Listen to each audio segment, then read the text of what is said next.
সাহিত্যিক, তথাকথিত লেখক, বুদ্ধিজীবিতা, পত্রিকা, এদের বিশাল অংশ তো আসলে এখনও আওয়ামী ফ্যাসিবাদের যে কাঠামো, সেই কাঠামোতে সার্ভ করেছেন। এবং আমি মাঝখানে একটা ছবি দেখলাম, আপনার সাংবাদিকরা তো ইদানিং অনেকেই ওভারনাইট এখন বিএনপি হয়ে গেছেন, বিএনপিময় গণমাধ্যম সবাই বিএনপি হয়ে গেছে। প্রধানমন্ত্রীর সাথে দেখা করতে গেছেন, অন্য জায়গায় দেখলাম একটা কি কমিটি হয়েছে, বিভিন্ন টেলিভিশন থেকে সাংবাদিকরা ওখানে গেছেন। তো আমরা বোঝার চেষ্টা করতেছি এগুলোর মানে কি, মানে আপনারা সবাই মিলে কিভাবে রুলিং পার্টিকে, সরকারি দলকে করা যায়। এবং একই লোক যারা বঙ্গভবনেও চা খেয়েছেন গত 16-17 বছর, ওই একই ছবিতে অনেক লোককে দেখলাম। তাহলে শুধুমাত্র কি বদলেছে? তাহলে কি পুরাতন আওয়ামী লীগটা এখন নতুন আওয়ামী লীগ নামে আসছে, নতুন আওয়ামী লীগের নাম বিএনপি? ব্যাপারটা কীরকম? তারপরে দেখেন যে রাজাকি ভাই রাষ্ট্রপতির কথা বলেছে, 72-এর সংবিধান জপতে তো আমাদের সরকারি দল, মাননীয় স্বরাষ্ট্রমন্ত্রী তো মানে অনেক ক্লান্ত, এত ক্লান্ত যে উনি ওনার মিনিস্ট্রি লুক আফটার করতে পারতেছে না আওয়ামী লীগের সংবিধানটা মানে ডিফেন্ড করতে গিয়ে। তো এরপরে হচ্ছে গণ অভ্যুত্থান কীভাবে হয়েছে, আওয়ামী লীগের সংবিধান মোতাবেক গণ অভ্যুত্থান হয়েছে। এটা হচ্ছে বিএনপি সহ সবাই মিলে আমাদের খাওয়ায়। 106-এর কথা বলে দেখবেন, 106 নামক একটা নুডলস আছে, এই নুডলসটা গত 1.5 বছর ধরে আমাদের খাওয়াইতেছে, বলতেছে 72-এর সংবিধান মোতাবেকই গণ অভ্যুত্থান হয়েছে। মানে এই ধরনের বোগাস কনস্টিটিউশনাল স্ক্যাম, এবং সেটা বাংলাদেশের তথাকথিত আইনজীবীরা আমাদেরকে শেখাইতেছে আর কি।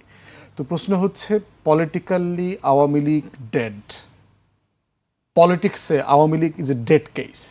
অনেকেই বলে যে 75-এর পরে তো আপনার ফিরে আসছে। তারা কোন সূত্র থেকে বলছেন?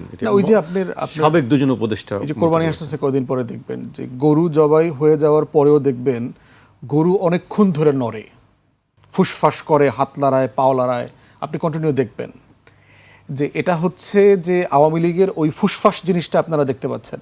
একটা মানুষ ধরেন রোড অ্যাক্সিডেন্টে মারা গেছে, তার দেখবেন যে ফুসফুস, হার্ট বিট করতেছে, শরীর নড়তেছে, এখনো গরম। তারা তো সময় লাগে কেউ না, কারা যারা এই মন্তব্যগুলো করছে। আওয়ামী লীগ যে আছে তার যে একটা ভিজিবিলিটি আছে, এটা তো সত্য কোনো না কোনো ফর্মে। আমরা আওয়ামী সম্পাদক পরিষদ দেখতে পাচ্ছি না, আওয়ামী সাংবাদিক দেখতে পাচ্ছি না, আওয়ামী বুদ্ধিজীবী, আওয়ামী হাম বিশেষজ্ঞদেরকে দেখতে পাচ্ছি না। তারা দিন রাত বাংলাদেশে টিকা নিয়ে, শিশু মৃত্যু নিয়ে, তাদের কষ্ট, কান্না, 500 শিশুর মৃত্যু নিয়ে। কিন্তু এই হাম বিশেষজ্ঞরা 24-এ যে 1400 মানুষ মারা গেছে, শাপলা চত্বরে গণহত্যা হয়েছে, 11,000-12,000 রাজনৈতিক নেতাকর্মীকে মেরে ফেলা হয়েছে, আমার 6,000 নাগরিক গুম হয়েছে, এখনও লাশের খবর নাই, এটা নিয়ে তাদেরকে কান্নাকাটি করতে দেখবেন না।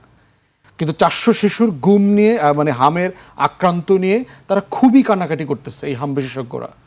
তাহলে এই সিলেক্টিভ জায়গায়, এবং মাহফুজের স্ট্যাটাস যেটা আপনি মানে কোট করেছেন, মাহফুজের স্ট্যাটাস শেয়ার করেছে কারা? আপনি শুধু র্যান্ডম বেসিসে 50-100টা লোক যারা শেয়ার করেছে এদের ব্যাকগ্রাউন্ড খুঁজে দেখেন।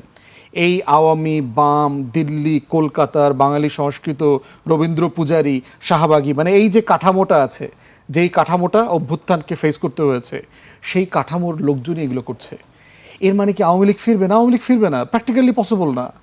মানে আমি তো চিন্তিত, বিজেপি এই যে বলছেন না, বা এই যে আপনি কোট করলেন যে ওই হাওড়াতে যারে পাওয়া তারে, আওয়ামী লীগের অবৈধ লোকগুলো নিয়ে আমি চিন্তায় আছি যে এই লোকগুলোর কি হবে। না, সেটা হচ্ছে 2024 সালের একটা টাইম পর্যন্ত আওয়ামী লীগ তো ধরেন, যদি আমরা যতদূর জানি পত্রপত্রিকার খবর, মিডিয়া, যে অবৈধ লোক তো প্রমাণ করতে পারবে না যে আমি 24-এর আগে আসছি না পরে আসছি।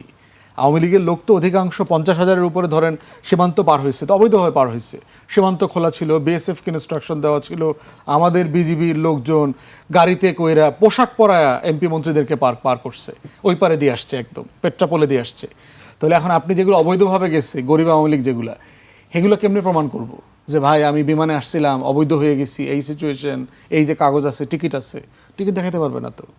তাহলে এই যে আওয়ামী লীগরে যে ফেরাবে, যাদের জন্য আসলে মাননীয় উপদেষ্টা বলছেন যে আমরা ইনসাফ করব, হাসিনার সাথে তো একা তো আসবেন না উনি, ওনার সাথে তো এই অবৈধ আওয়ামী লীগ যাদেরকে শুভেন্দু ফেরত পাঠাইতে চায়, সবাই তো মিছিল করে একসাথে ঢুকবেন, তাদেরকে আমরা লাল গালিচা দেবো, তাদের প্রতি কোনো জুলুম করা হবে না, তাদেরকে কাশিমপুর, কেরানীগঞ্জে নেওয়া হবে, 2 বেলা থাকা খাওয়ার ব্যবস্থা করা হবে, এবং ইনসাফের সাথে বিচার করা হবে। কিন্তু politically Awami League is not coming back, that's the bottom line.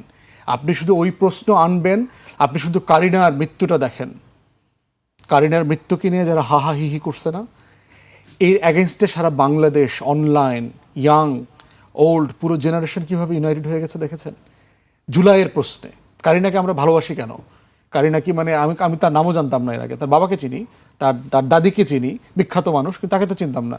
তার প্রতি আমাদের ভালোবাসা কেন? কারণ সে একটা অন্যায়ের প্রতিবাদ করেছেন, হিস্টোরিক্যাল একটা জায়গাতে তিনি সত্যের পক্ষে অবস্থান নিয়েছেন।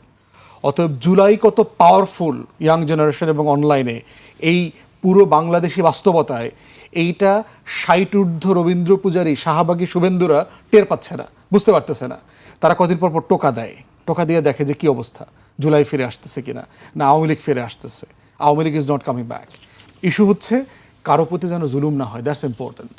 মিথ্যা মামলার নামে বাণিজ্য করা, অমুকের উপরে তমুকের উপরে মিথ্যা মামলা ঢুকায় দেওয়া। আওয়ামী লীগের অনেক নেতাকর্মীকে দেখলাম হুদাই জুলাইয়ের মামলায় দিয়ে দিচ্ছে।